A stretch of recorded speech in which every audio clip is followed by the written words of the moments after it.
में जमकर हंगामा हुआ। राहुल गांधी का बयान, महाराष्ट्र में जमहूरियत का कत्ल हुआ है, राहुल गांधी ने ये कहा है। इसके अलावा आपको बता दें कि महाराष्ट्र मामले पर सुप्रीम कोर्ट में समाअत जारी है। शिवसेना, एनसीपी और कांग्रेस की अर्जी पर समाअत जारी है।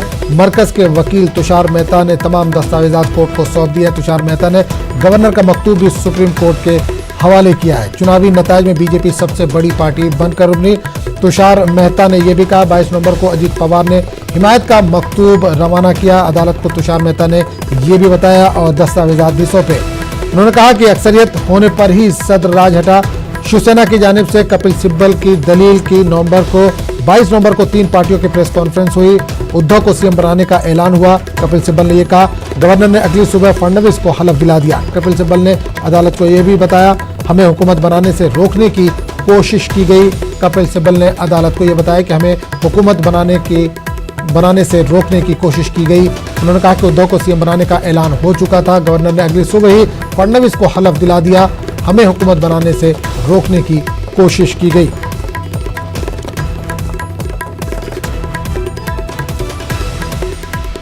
तो अनिल, एक बार आपके पास फिर लौटना चाहेंगे कि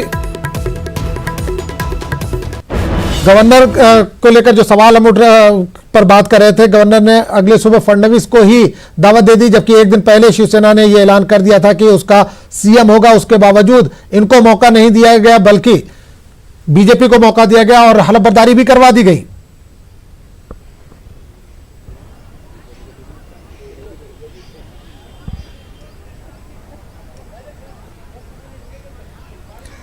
अनिल, अगर अब तक आवाज हमारी पहुंच रही हो, तो जिस तरह से शिवसेना की तरफ से दलील दी जा रही है वहां पर कि शिवसेना का सीएम होगा, ये एक दिन पहले ही ऐलान कर दिया गया था, बावजूद इसके गवर्नर ने बीजेपी को मौका दिया।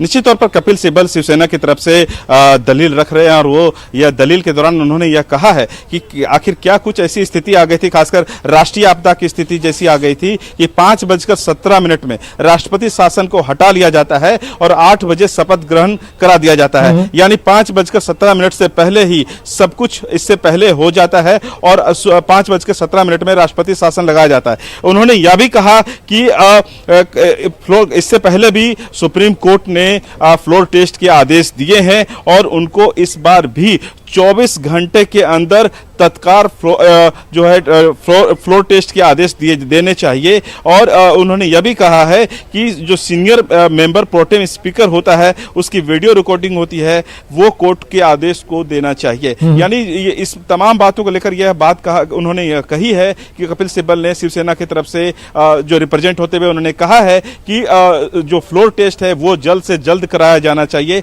हालांकि बीजेपी की तरफ से मुकुल रोहतगी जो रिप्रेजेंट कर रहे हैं, उन्होंने कोर्ट के सामने यह बात रखी है कि राज्यपाल को यह नहीं कहा जा सकता है कि फ्लोर टेस्ट कब कराना है और कितनी जल्दी कराना है। यह उनके विवेकाधिकार है और वो अपने विवेकाधिकार का इस्तेमाल कर ही फ्लोर टेस्ट के लिए कह सकते हैं। यानी जिरह अभी दोनों तरफ से चल रहा है और कोर्ट रूम बिल्कुल गरमाया हुआ है और दोनों तरफ से जो जिरह के जो पक्ष रखने की बात है वो लगातार रखे जा रहे हैं। अंतिम फैसला सुप्रीम कोर्ट को लेना है कि क्या सुप्रीम कोर्ट जिस तरह से कर्नाटक में हुआ, जिस तरह से उत्तर प्रदेश में हुआ, उत्तराखंड में हुआ, गोवा में हुआ, और क्या वही आदेश आज सुप्रीम कोर्ट फिर से सुना सकता है। यानी फ्लोर टेस्ट के लिए सुप्रीम कोर्ट आदेश देता है या नहीं, यह अभी बस इतना ही के लिए सभी हम इंतजार कर रहे हैं। बिल्कुल, अनुज, जानना चाहेंगे तमाम दस्तावेजात बीजेपी की तरफ से जो भी मांगे गए थे, कल कोर्ट ने जो दस्तावेजात मांगे थे आज बीजेपी की तरफ से पेश कर दिए गए हैं। कितना इंतजार अनूप करना पड़ सकता है? अभी कुछ इस तरह की बातें जो सुनवाई चली उसको देख कर अंदाजा लगाया जा सकता है, कितना वक्त लगेगा अभी?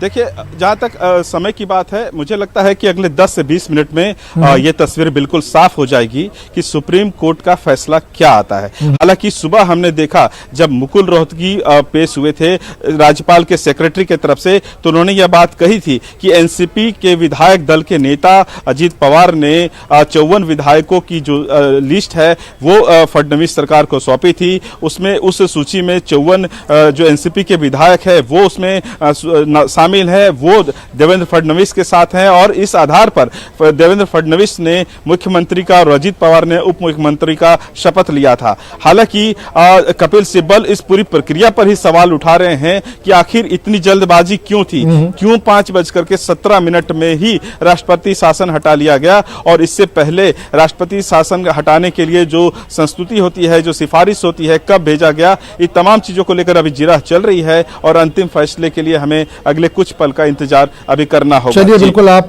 नजर बनाए रखिए। अनूप, आपके बाद दोबारा लौटेंगे। हमारे साथ मोहिउद्दीन लगातार जुड़े हुए, मोहिउद्दीन से बात करेंगे। मोहिउद्दीन, जिस तरह के हालात महाराष्ट्र में बने हैं, सियासी हालात की अगर हम बात करें, जिस तरह से बने हुए, एक नया सियासी इत्तेहाद वहां पर देखने को मिला है, क्योंकि जिस तरह से बीजेपी और शिवसेना में खटास आई है, ये खटास आगे भी बरकरार रह सकती है। बीजेपी और शिवसेना में जो खटास आने की बात है, जो दूरियां बढ़ने की बात है, उसकी वजूहात क्या है? सबसे पहले यह है कि बीजेपी चाहती है कि शिवसेना का यहां से खात्मा हो जाए। इसकी वजह यह है कि शिवसेना ने जो है वो 25 सालों से मुंबई म्युनिसिपल कॉर्पोरेशन पर जो है वो कब्जा जमाया हुआ है। मुंबई म्युनिसिपल कॉर्पोरेशन वो कॉर्पोरेशन है जो मुल्क की जो है वो सबसे अमीर तरीन कॉर्पोरेशन है। यहाँ से सबसे ज्यादा टैक्स वसूला जाता है और गुज़िश्ता 30 सालों से जो है वो मुंबई म्युनिसिपल कॉर्पोरेशन पर जो है वो शिवसेना का कब्जा है और जिसकी बुनियाद पर बीजेपी जो है वो उस पर काबिज होने में नाकाम है। दूसरी बात यह कि महाराष्ट्र की अहमियत जो है वो पूरे सियासी नक्शे पर बहुत ही अहम है। यूपी के बाद जो है वो महाराष्ट्र वो रियासत है जो पार्लियामेंट का रास्ता साफ करती है और महाराष्ट्र गुजरात के बाद सबसे बड़ी और सबसे ज्यादा रेवेन्यू जनरेट करने वाली और सबसे बड़ी इंडस्ट्रियल स्टेट है। तो जो जंग है वो यही है कि मतलब इस स्टेट को हथिया जाए और स्टेट को हथिया के जो है वो एक बड़ा जो रेवेन्यू है, जो बड़ी रकम है, जो उसको हथियाया जाए। तो शिवसेना हमेशा से कोशिश ये करती रही है कि उसके हाथ में कॉर्पोरेशन रहे, मुंबई म्युनिसिपल कॉर्पोरेशन रहेगी तो वो जो है वो आगे चल पाएगी। ये पूरा मामला जो है वो खींचतान का मामला यही है कि किस तरह से जो है वो एक दूसरे को इस पूरे समीकरण से बेदखल किया जाए। शिवसेना को खत्म करने की कोशिश ये नहीं है। इससे पहले भी शिवसेना पे जो है वो वार किया गया, शिवसेना के मेले को खरीदा गया और शिवसेना को तोड़ने फोड़ने की कोशिश की गई, क्योंकि उद्धव ठाकरे के साथ होने वाली इससे पहले मीटिंग में जो है खुद शिवसेना के जो अराकीन है उन्होंने जो है वो बगावत के सुर अलापा और जिसकी बुनियाद पर यह वाज़ेह हो चुका था कि शिवसेना में जो सबसे कुछ ठीक नहीं है। अब जबकि इंतखाबात हो गए हैं और इंतखाबात से पहले ही शिवसेना ने जो है वो हमेशा बीजेपी के खिलाफ बयान दिया है।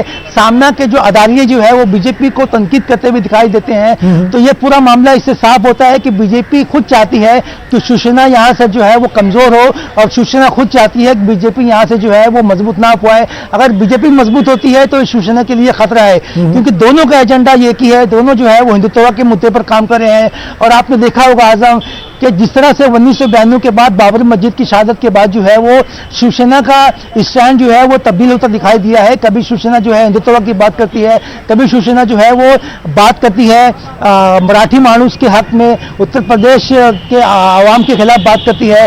अब शिवसेना जो है वो अपनी धारा तब्दील कर रही है। किसकी वजह साफ ये है कि शिवसेना जो है वो अपना अस्तित्व, अपना वजूद कायम रखने के लिए कुछ भी कर सकती है।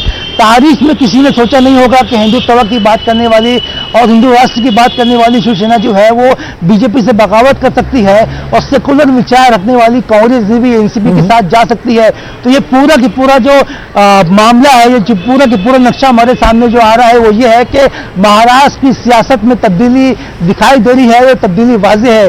संजय राउत जो कभी कांग्रेस पर और कभी एनसीपी पर जो है वो तनकीद करते हुए दिखाई देते हैं, वो आजकल जो है वो बीजेपी को जो है तनकीद का निशाना बना रहे हैं और मोदी से लेकर शाह तक और आरएसएस के खिलाफ जो है बयानबाजी कर रहे हैं। तो ये पूरा की पूरा मामला, पूरा की पूरा समीकरण जो है नई सियासत की तरफ जो है वो उंगली उठाता हुआ दिखाई दे रहा है और शिवसेना इसी फिराक में है कि किसी भी तरह से जो है बीजेपी को सत्ता से, हुकूमत से बेदखल किया जाए ताकि उसे यहाँ पर मजबूती हासिल हो और उसका वकार कायम रह सके। इसी बुनियाद पर आपने देखा होगा कि इलेक्शन से पहले उद्धव ठाकरे के जो बेटे हैं उन्हें जो है वो सियासी चेहरा बनाया गया, आदित्य ठाकरे को सियासी चेहरा बनाया गया, पूरे महाराष्ट्र में घुमाया गया, महाराष्ट्र की आवाम से रूबरू कराया गया, सीएम कैंडिडेट डिक्लेयर किया गया। उसके तो नाज़रीन, हमारा राब्ता इस वक्त जुड़ गया है मोहिउद्दीन से। अनिल हमारे साथ जुड़े हुए हैं। अनिल, आपसे एक सवाल और करेंगे पूरी सियासत पे अगर हम बात करें कि जिस तरह से शिवसेना और बीजेपी में सियासत जारी है, बीजेपी ने शिवसेना को मजबूर कर दिया है कि मातोश्री से वो बाहर निकले। जिस तरह से उद्धव ठाकरे कभी मातोश्री से बाहर नहीं निकलते थे, जिसको भी मिलना हो मातोश्री ही जाकर मुलाकात करता था, जो भी प्रेस कॉन्फ्रेंस होती थी मातोश्री में ही प्रेस कॉन्फ्रेंस होती थी, लेकिन बीजेपी ने उनको फिलहाल मजबूर कर दिया है कि वो मातोश्री से बाहर निकले।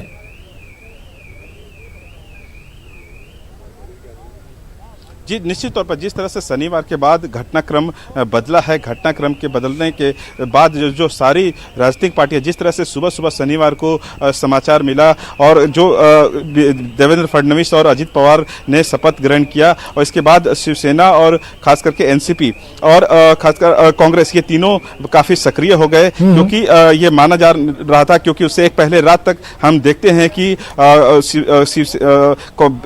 एनसीपी और कांग्रेस प्रेस कॉन्फ्रेंस कर कहती है कि वो सरकार बनाने जा रही है और तो सुबह तमाम अखबारों में उद्धव ठाकरे को सीएम बनाने की खबरें छपती है और सुबह सुबह होते ही देवेंद्र फडणवीस और अजित पवार शपथ ग्रहण लेते हैं। तो ये कहीं ना कहीं अब उनके पास ये विकल्प नहीं होता है, खासकर शिवसेना के पास, और मजबूर होकर के उनको सरकार बनाने के लिए येन केन प्राक्रेन तमाम ऐसे जो विकल्प है उस पर विचार करने लगते हैं। खबर यह भी निकल कर आ रही है कि एनसीपी अब इस तमाम चीजों को लेकर अगर शिवसेना के पक्ष में जाती है तो वो कहीं ना कहीं मजबूती से अपना पक्ष और रख पाएगी, यानी जो सीएम का पोस्ट है वो 50-50 फॉर्मूले पर पॉसिबल हो सकता है, यानी 2.5 साल शिवसेना के और 2.5 साल एनसीपी के मुख्यमंत्री हो सकता है। क्योंकि इससे पहले जब ये देखने को मिला था सिर्फ शनिवार से पहले कि शिवसेना के मुख्यमंत्री होंगे और कांग्रेस और एनसीपी के उप मुख्यमंत्री होंगे। हालांकि विधानसभा अध्यक्ष की तस्वीर अभी उस समय तक साफ नहीं हुई थी, लेकिन जब घटनाक्रम अब इस तेजी से बदला है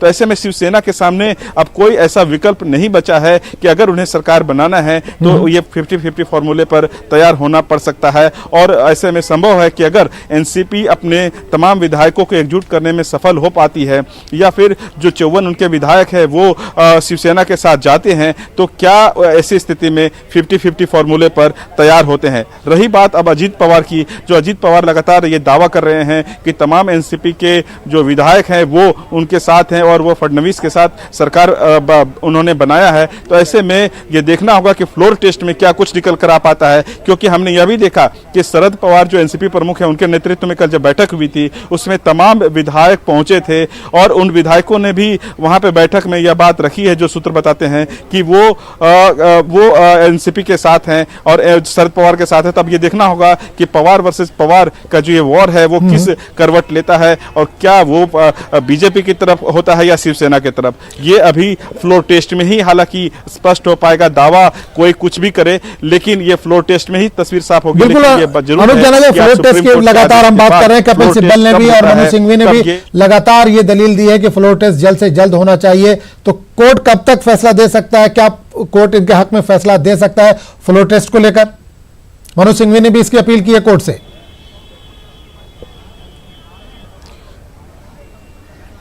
निश्चित तौर पर मनोज सिंघवी ने भी की है, जो एनसीपी और कांग्रेस की तरफ से यहाँ पे रिप्रेजेंट हैं सुप्रीम कोर्ट कोर्ट रूम में, और कपिल सिब्बल ने भी यह बात रखी है कि जल्द से जल्द फ्लोर टेस्ट के लिए रखा जाए। हालांकि जो मुकुल रोहतगी है बीजेपी की तरफ से रिप्रेजेंट हो रहे हैं वो लगातार कह रहे हैं कि राज्यपाल को फ्लोर टेस्ट के लिए नहीं कहा जा सकता कि कुछ अमुक घंटों में या कुछ निर्धारित घंटों में ही इसको फ्लोर टेस्ट के लिए कहा जाए, क्योंकि ये उनके विवेकाधिकार पर है। अब सुप्रीम कोर्ट क्या कुछ फैसला लेता है, जो हमने देखा है कि एसआर बोमई केस हो या फिर जो अन्य राज्यों में इस तरह के मामले जब सुप्रीम कोर्ट पर पहुंचे थे, चाहे वो उत्तर प्रदेश के हो, उत्तराखंड के हो, गोवा के हो, झारखंड के हो, तो या फिर हालिया कर्नाटक के, उसमें भी सुप्रीम कोर्ट ने यह आदेश दिया है कि फ्लोर टेस्ट कराया जाना चाहिए। और फ्लोर टेस्ट जब भी इन 5 राज्यों में जब यह कोर्ट में मामला पहुंचा था तो जो सरकार बनाने के लिए राज्यपाल ने जिन्हें आमंत्रित किया था उसके विपक्ष ही गया। तो ऐसे में बीजेपी के लिए भी राह आसान नहीं है। ये सब कुछ फ्लोर टेस्ट पर निर्धारित करता है कि आखिर फ्लोर टेस्ट कब होता है, कितना समय बीजेपी को मिल पाता है या कितनी जल्दी फ्लोर टेस्ट के लिए शिवसेना, कांग्रेस और एनसीपी के पक्ष में सुप्रीम कोर्ट फैसला अपना सुनाता है। जी बिल्कुल। तो नाज़रीन, आपको यहां पर बता दें कि शिवसेना की जानिब से कपिल सिब्बल इस वक्त दलील पेश कर रहे हैं सुप्रीम कोर्ट में, फौरन फ्लोर टेस्ट होना चाहिए। कपिल सिब्बल ने यह कहा है, उन्होंने कहा कि फ्लोर टेस्ट की वीडियोग्राफी भी होनी चाहिए। किस तरह के कौन लीडर किस पार्टी के हक में वोट डाले उसकी फोटोग्राफी और वीडियोग्राफी भी होने की बात की इन्होंने। सिंघवी ने अरकान असेंबली का हलफनामा जो है वो वापस ले लिया। एनसीपी कांग्रेस के वकील